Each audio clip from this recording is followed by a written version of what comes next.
Olá, pessoal. Vou falar um pouquinho sobre esse artigo aqui em Fisiologia da Fome, do Alessio Fasano, que saiu no The New England Journal of Medicine. Já filtrei algumas coisas aqui para a gente fazer uma leitura mais ativa, né? Então vamos lá, vamos dar uma olhadinha sobre o que a gente pode entender aqui, né, sobre fisiologia da fome, tá? Então, basicamente, né, ele fala aqui uma coisa que é importante. Esse impulso para a gente comer, ele é ativado pelo jejum. Não o jejum intermitente, mas o que eles chamam de starvation aqui, que é aquela fome mesmo, né? Esse período prolongado sem comer nada. Então, isso vai fazer um impulso para você buscar calorias, tá? E também pelo apetite. Apetite eles chamam aqui de fome hedônica, né? Então, é a busca pelo prazer. Então, eu nem estou com tanta fome assim, mas eu estou comendo porque aquele alimento me traz uma sensação de prazer, tá? Então, aqui a gente vai discutir três pontos. A fome mesmo homeostática, né? Então, aquela regulação mais fisiológica, de manutenção das questões mais vitais ali. A questão da busca, esse prazer, esse apetite, que é a questão hedônica. E algumas pesquisas iniciais ali, feitas pelos estudos que avaliam a microbiota, tá? Então, nós vamos ter uma coisa que a gente chama de eixo hipotálamo-intestino. O que seria isso, gente, né? Esse gut, na verdade, dá até para a gente pensar no trato digestivo, não apenas no intestino. Nós temos no nosso estômago, no nosso intestino, vários hormônios que vão atuar na nossa fome e saciedade. Um deles aqui é a grelina, tá? E a gente vê aqui, ó, que a grelina, ela é meio que o hormônio do apetite, esse aumento de fome, né? Mas ela também aumenta a vontade. Então, ela aumenta a fome homeostática, né? Essa busca mesmo por questões de sobrevivência, mas também essa vontade. Por que ela aumenta a vontade? Porque ela aumenta a liberação de dopamina em locais específicos ali motivacionais, no caso, para busca alimentar, tá? Então, a gente tem um aumento de dopamina, ativa também receptores de grelina que aumentam a produção de GABA, que é outro neurotransmissor, e ali a gente vai ter uma via chamada AGRP, que é uma via no nosso hipotálamo, que aumenta a fome. Quando você está também muito tempo sem comer, você tem uma hipoglicemia, mesmo que leve, você também vai ter gatilhos ali específicos, né? Que levam o seu hipotálamo, que é o grande sensor de fome e saciedade do nosso cérebro, a buscar comida para regular essa glicemia, tá? A partir do momento que você come, né? Você tem uma distensão gástrica, ou seja, seu estômago, né, por exemplo, tem ali diversos mecanorreceptores de tensão e volume. E aí, tanto o estômago quanto o intestino, eles vão sinalizar via nervo vago, que é meio que uma comunicação que a gente vai tendo, meio que assim, passando aqui por trás, né? E vai chegar no que a gente chama de partes mais primitivas do nosso cérebro, ou melhor, do nosso encéfalo, né? Como, por exemplo, o cerebelo, ali, ponte, tá? E isso vai já começar a sinalizar para parar de comer, essa distensão, né? Pelo volume, pelos alimentos, ok?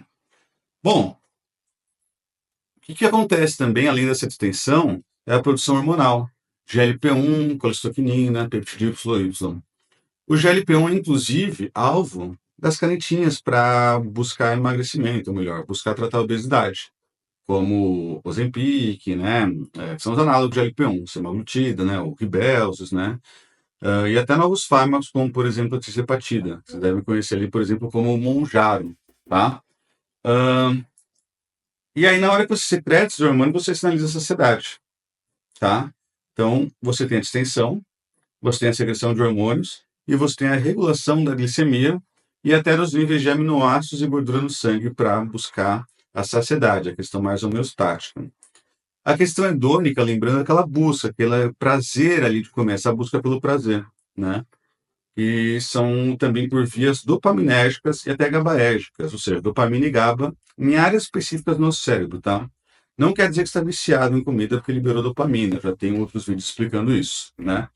No entanto, essas vias, elas sinalizam uma busca por alimentos mais ricos em calorias, tá?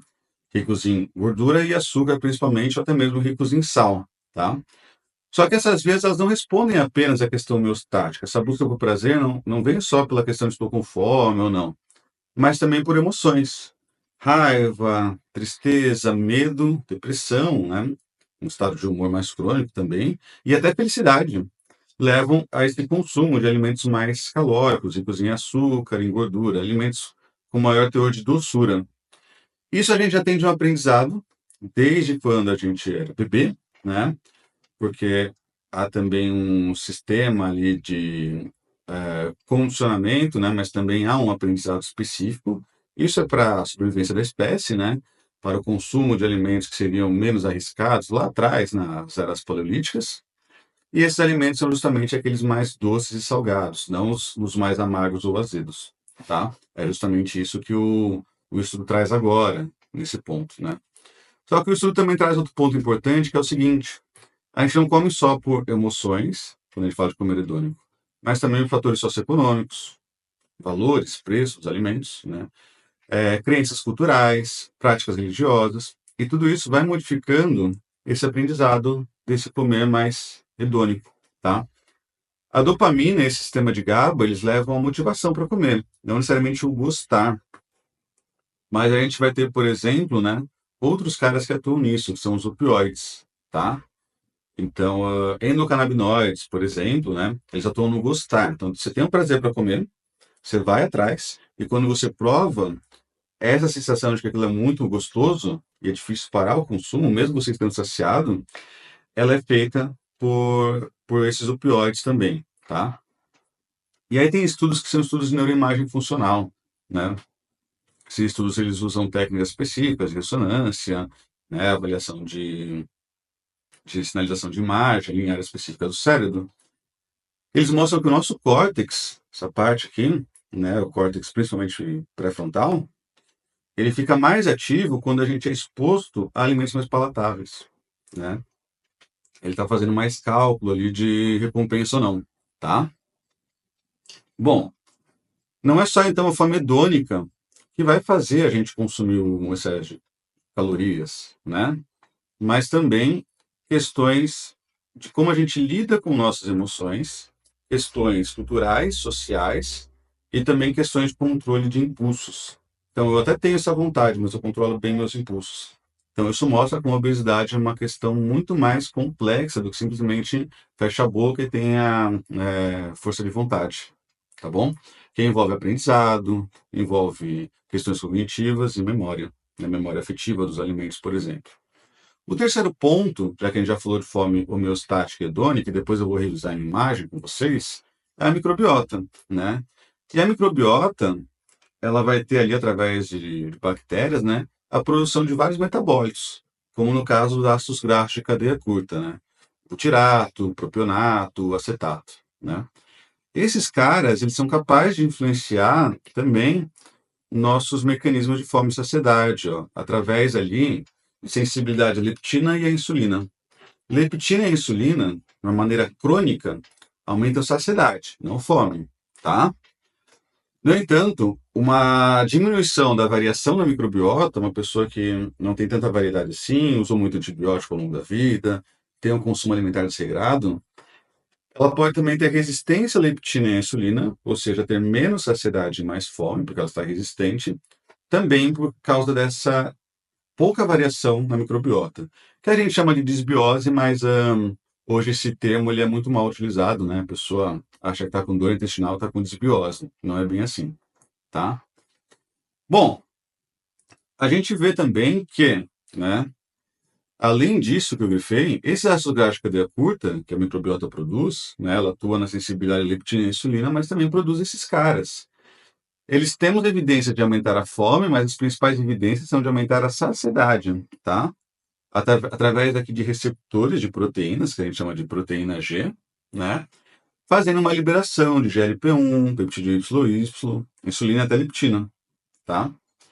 E eles podem ultrapassar a barreira hematoencefálica, né? Esses ácidos graxos de curta. A barreira hematoencefálica é uma proteção que ele tem para o nosso cérebro, né? Eles conseguem ultrapassar, ir ali no hipotálamo e sinalizar a saciedade, tá? Bom, um outro detalhe importante é que a nossa microbiota, ela produz também proteínas chamadas peptidomiméticos, que são estruturas que mimetizam, né, a função ali de algumas proteínas, como a própria glialina e leptina. Então, né, a gente vê que a Escherichia coli aqui, ela produz uma proteína chamada aqui peptidase B caseínolítica, e ela também atua na saciedade através de um outro eixo hipotálamo chamado alfa-MSH. Então, a microbiota também tem um papel importante, mas daqui a pouco a gente discute os estudos. Por fim, nós temos a obesidade genética, né, ou congênita, como pessoas que têm a síndrome de Prader-Willi, uma condição ali de alteração de cromossomos, né? Pessoas que têm a depressão do gene ali da leptina ou do receptor dela. Então a pessoa tem muito mais fome, né? Então são crianças, 3, 4 anos de idade, já têm uma obesidade mais severa. Só que essas formas de obesidade, elas contam por menos que 7% dos casos de obesidade infantil. Ou seja, boa parte dos casos, né, a maior parte é realmente por questões ali alimentares, né, hedônicas, mas principalmente de prazer, culturais, sociais, ambientais, tá? Vamos ver as imagens, só para a gente finalizar. Antes disso, só mostrando os estudos aqui, né, ó. Os estudos que avaliam GLP-1, leptina, grelina, insulina, né, são mais em humanos, tá? Os estudos com microbiota, olha os ácidos graxos aqui, butirato, acetato, propionato, né? Eles são ali com animais, alguns com humanos, tá? Então, a microbiota, ela tem evidência? Tem, mas é uma evidência de estudos controlados bem menor, tá bom? Então, olha só, aqui nós temos, né, a fome homeostática mesmo. Então, ó, você está com fome por quê? Porque você tem realmente uma falta de energia disponível no organismo, né? E aí, a partir do momento que você se alimenta, você começa a ter saciedade, né? Então, o que você vai ter aqui, né? Você vai ter regulação da glicemia, você vai ter sinalização de GLP-1, peptídeo Y aqui no seu intestino, colecistoquinina, né?